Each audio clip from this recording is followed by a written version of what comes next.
Hello guys, good afternoon. नमो नमः, नमः संस्कृताय। मैं माला मैम आप सभी का हार्दिक स्वागत और अभिनंदन करती हूँ आपके अपने यूट्यूब चैनल यमएस क्लासेस 1 में। दोस्तों, आपका हार्दिक स्वागत है।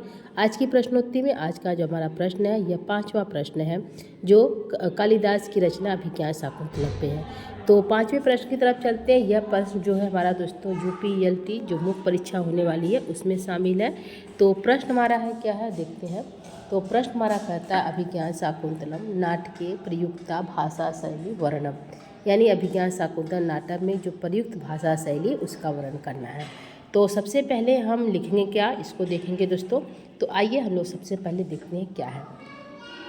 तो दोस्तों, इससे पहले हमने बताया कि हम 4 प्रश्नों को दे चुके हैं यूट्यूब पे या प्लेलिस्ट के माध्यम से आप इसको जाकर देख सकते हैं। 4 प्रश्नों को लिखित रूप में जो संस्कृत में दिया गया है कैसे लिखेंगे, ठीक है। तो आइए 5वां प्रश्न की तरफ चलते हैं। 5वां प्रश्न यहाँ पे है कि सबसे पहले क्या है, प्रस्तावना है। क्या है, प्रस्तावना है।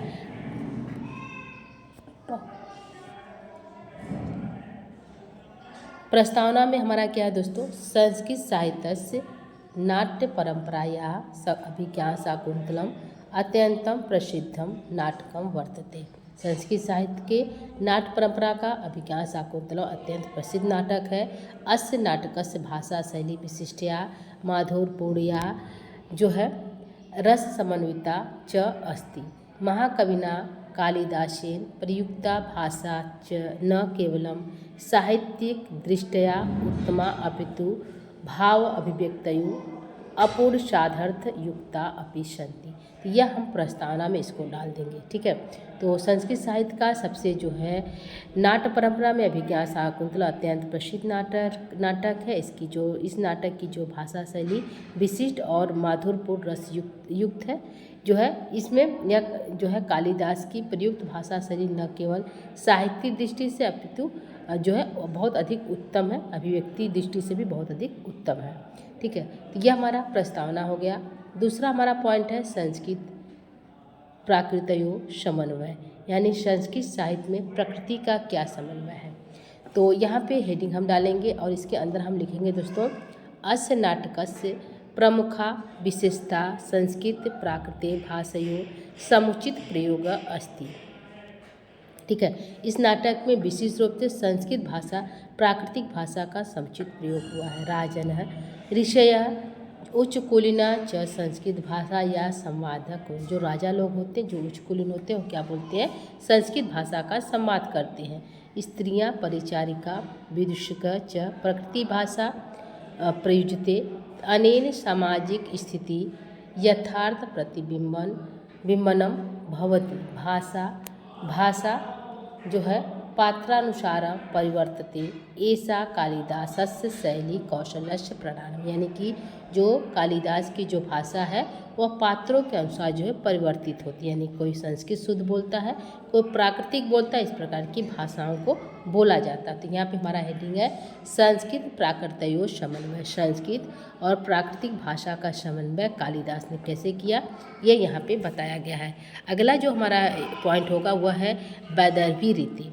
तो अत्र प्रमुखतया वैदर्भी रीति दृष्टिते। कालिदास की नाटक में यदि कोई रीति देखी जाती तो वैदर्भी रीति देखी जाती है। तो अत्र प्रमुखतया वैदर्भी रीति दृश्यते। अस्या रीत्या लक्षणानि माधुर ललितलता सुकुमारता प्रसाद गुणास्य भवन्ति, ठीक है। शकुंतलया सौंदर्यवर्णनम आश्रमस्य शांत प्रकृति चित्रेण दिष्टस्य प्रेमा अभिव्यक्तौ च एषा रीति अत्यंतम सुस्पष्टता दृश्यते। वाक्यानि सरसराणि प्रभायुक्ता मुक्तानि हृदयं गमानि च सन्ति।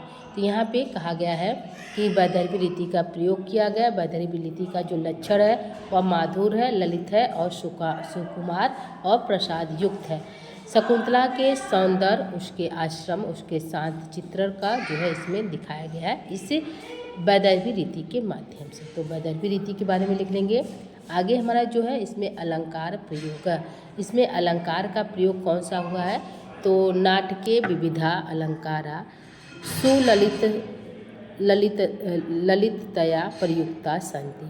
उपमा अलंकार उपमा है, रूपक है उत्प्रेक्षा अनुप्रास इत्यादय अलंकारा काव्य शोभा वर्धयन्ति। यह सभी जो है काव्य की शोभा को बढ़ाते हैं। उदाहरण शकुन्तलायाः रूपं पुष्पसमूहस्य उपमया निरूप्यते दुष्यन्तस्य चिन्तविकारः चन्द्रस्य कलया उपमित एतेन भाषा काव्यमयी रम्या भाव समृद्धा च भवति। ठीक है, तो यहाँ पे अलंकार प्रयोग का यहाँ पे किया गया है। यहाँ पे शकुंतला का जो रूप जो है पुष्प के माध्यम से उसकी उपमा दी गई है और चंद्रमा के माध्यम की उपमा दी गई है कलाओं से। तो इस प्रकार के अलंकार का भी प्रयोग किया गया है। अगला जो हमारा पॉइंट होगा वह है रस प्रधानता। इसमें रस की प्रधानता क्या है? तो अस्य नाटकस्य भाषा शैली रस प्रधानतया युक्ता अस्ति। इसमें जो भाषा शैली जो रस प्रधान युक्त है।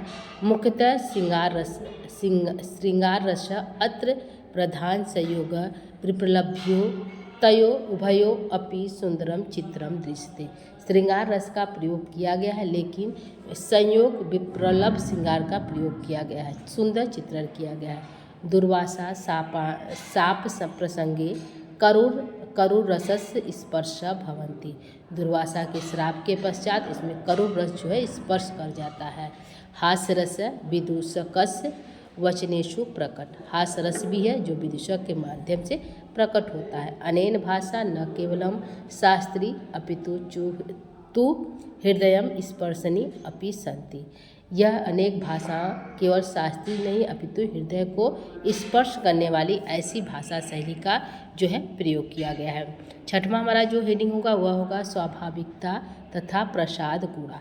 ठीक है, तो प्रसाद इसके कालिदासस्य भाषा न क्लिष्टता न च दुर्वा सा सरला स्वाभाविकी प्रसाद गुणायुक्ता च अस्ति। भावा स्पष्टतया अभित्यज्यते प्रकृतिवर्णम भावचित्रम समाद प्रस्तुति सर्वम सहजम सजीवम प्रभावकरम च अस्ति। यह जो है प्रसाद गुण डालेंगे। अगला जो हमारा अंतिम पॉइंट है वह है उपसंहार। तो इसका उपसंहार भी हम लिखेंगे। एवं दृष्टे अभिज्ञान शाकुंतलस्य नाटके प्रयुक्ता भाषा शैली संस्कृत नाट्य साहित्ये आदर्श रूपेण प्रतिष्ठिता अस्ति। माधुर रस समृद्धि अलंकार शोभा स्वाभाविकता च अस्या मुख्य गुणा सन्ति। अतः अस्य नाटकस्य भाषा शैली अद्वितीय अनुपमा विस्मरणीया च इति निष्कर्ष। तो इस दृष्टि से अभिज्ञान शाकुंतलम नाटक जो कि प्रमुख भाषा शैली संस्कृत नाटक साहित्य में आदर्श रूप में जो है प्रकट किया गया दिखाया गया है। इसकी जो भाषा है माधुर्य है, रस है, अलंकार शोभा से युक्त है और मुख्य गुण इसमें समाविष्ट है। तो यहाँ पे हम उपसंहार को भी अच्छे से लिख देंगे। तो यहाँ पे देखिए उपसंहार को देना जरूरी है दोस्तों। तो यह हो गया हमारा जो है एक छोटा सा जो है प्रश्न है, प्रश्न संख्या 5। तो प्रश्न हमारा क्या पूछा था एक बार फिर चलते हैं प्रश्न की तरफ। प्रश्न हमारा है अभिज्ञान शाकुंतलम नाटकीय प्रयुक्ता भाषा शैली वर्ण। भाषा शैली का प्रयोग किया गया अभिज्ञान शाकुंतलम का। तो सबसे पहले हमने प्रस्तावना को बताया, फिर संस्कृत प्राकृतों समन्वय को बताया, उसके बाद वैदर्भी रीति को बताया, फिर अलंकार का प्रयोग, फिर रस प्रधानता और उसके बाद स्वाभाविकता तथा प्रसाद गुण, लास्ट में उपसंहार। तो यह रहा प्रश्न का उत्तर दोस्तों। उम्मीद करती हूँ कि प्रश्न आपको अच्छा लगा होगा।